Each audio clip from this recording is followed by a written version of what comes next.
يا وجيه الدين والكرم. اسی لیے بتایا گیا کہ خواہشوں کے پورا کرنے کا راستہ خواہشوں کو چھوڑ دینا ہے.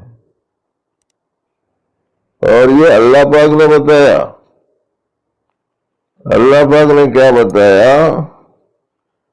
نہى النفس عن الهوى فإن الجنة هي المأوى.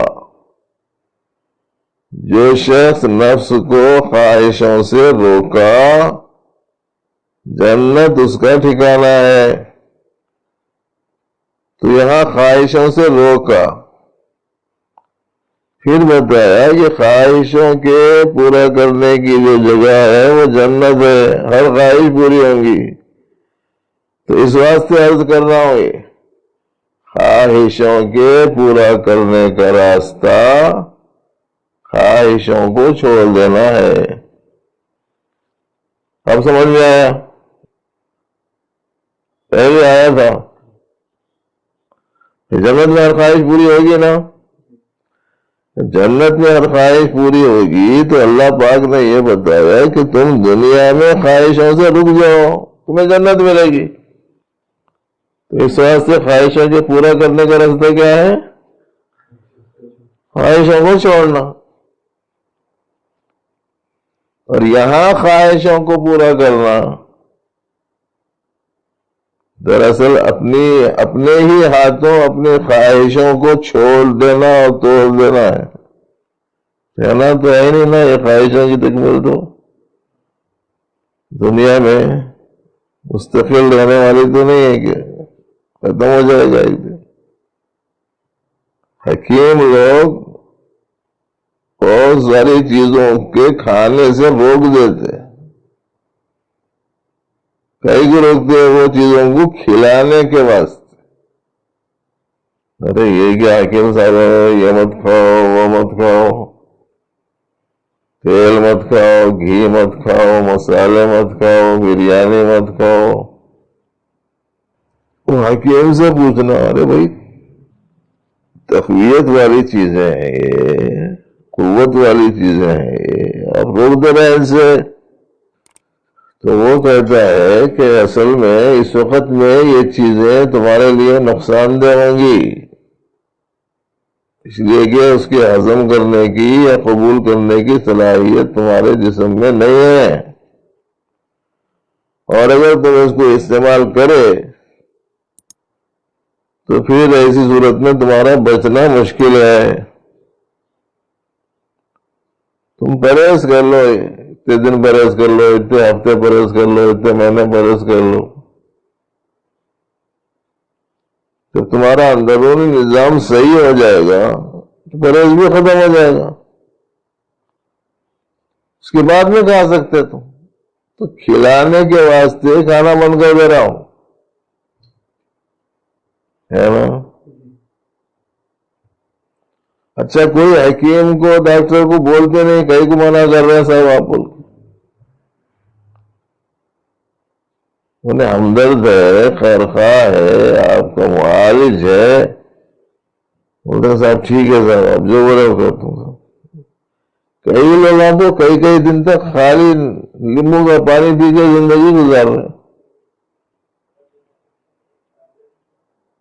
صبح میں شام میں ایک اٹلی، دن تمام لیمو کا پانی ہے وہ پیتے رہنا ہے. بول رہے میں اس کو ٹھیک ہے صاحب اگر میری صحت اسی میں ہے تو ٹھیک ہے. اچھا جس حکیم نے عرفان کی بیماری میں چکنائی سے، گھی سے، تیل سے، مسالوں سے روک دیا تھا، وہ اس کا پیلا پن ختم ہو جانے کے بعد انہیں جا کے بولتا بریانی کھاؤ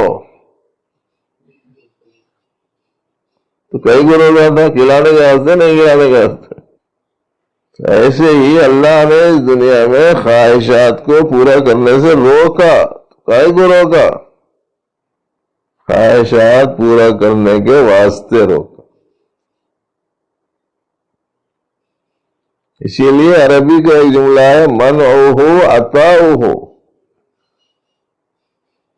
منعہ عطاؤہ، اللہ کا روکنا اللہ کا دینا ہے۔ صورت ایک ہے، حقیقت ایک ہے۔ دو جملے بظاہر بالکل ایک دوسرے کی ضد ہیں۔ نہیں دینا ہی اللہ کا دینا ہے، اس لیے اگر دین پر قائم رہنا ہے تو خواہشات کو ترک کر دینا ہے، بالخصوص ناجائز خواہشات، بالخصوص ناجائز خواہشات کو اس لیے بول رہا ہوں میں کہ کچھ جائز خواہشات بھی ہوتی ہیں، انہیں پورا کرنے کی شریعت میں گنجائش ہے، لیکن وہ آہستہ آہستہ لے کے جاتی ہے ناجائز خواہش کی طرف۔ جیسے آپ دیکھیں کہ آج کل بعض نوجوان کھانسی وانسی ہو گئی تو دوا میں ان کو ایک شربت لکھتا ہے ڈاکٹر، وہ شربت میں الکوہل وغیرہ رہتا، اس کی وجہ سے اس کی طبیعت میں ذرا خمار کی جیسی کیفیت رہتی، ذرا نیند آ جاتی، کھانسی وانسی کو روکنے کے اجزاء بھی اس میں رہتے، مگر اس کو وہ جو پوزیشن ہے سکون کی، راحت کی، آرام کی،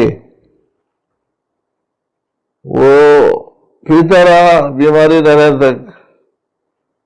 اب اس کے بعد میں بیماری تو چلی گئی، لیکن کوئی دوسرا ٹینشن آ گیا، اور من رہا نیند نہیں آ رہی، پریشانی ہو رہی، کیا کروں؟ وہ جا کے وہ باٹل میڈیکل سے لا کے پوری پیلا، لیکن دوسری باٹل تو آسانی سے ملتی نہیں، وہ باٹل بیماری کے عنوان پہ مل جاتی، وہ پی رہے گا تو بہت سارے اس لیے کہ اس میں ایک قسم کا خمار ہے، ایک قسم کی نیند ہے، وہ آہستہ آہستہ نشے کی عادت ہو گئی۔ تو پہلے جائز صورت میں تھی، آہستہ آہستہ یہ جائز چیز کدھر لے گئی؟ ناجائز چیز کی طرف لے گئی۔ تو کھانسی کی ٹانک پینا جائز بھی ہے، ناجائز بھی ہے، ایسا کیسا ہو سکتا ہے؟ بولے تو سمجھ میں آ رہا ہوگا۔ اچھا، کوئی دوسرے تان تشنی بھی نہیں کریں گے اس میں، شراب پیا، سینڈی پیا، وسکی گسکی ٹھسکی کیا کہہ رہے تو وہ پیا بول کے بھی نہیں بول سکتے بھائی۔ تو اس لیے عرض کیا کہ خواہشات جو جائز ہوں اس پہ بھی تھوڑا بہت کنٹرول رہنا، اور بالخصوص ناجائز جو خواہشات ہیں وہ تو پورا کرنا ہے ہی نہیں،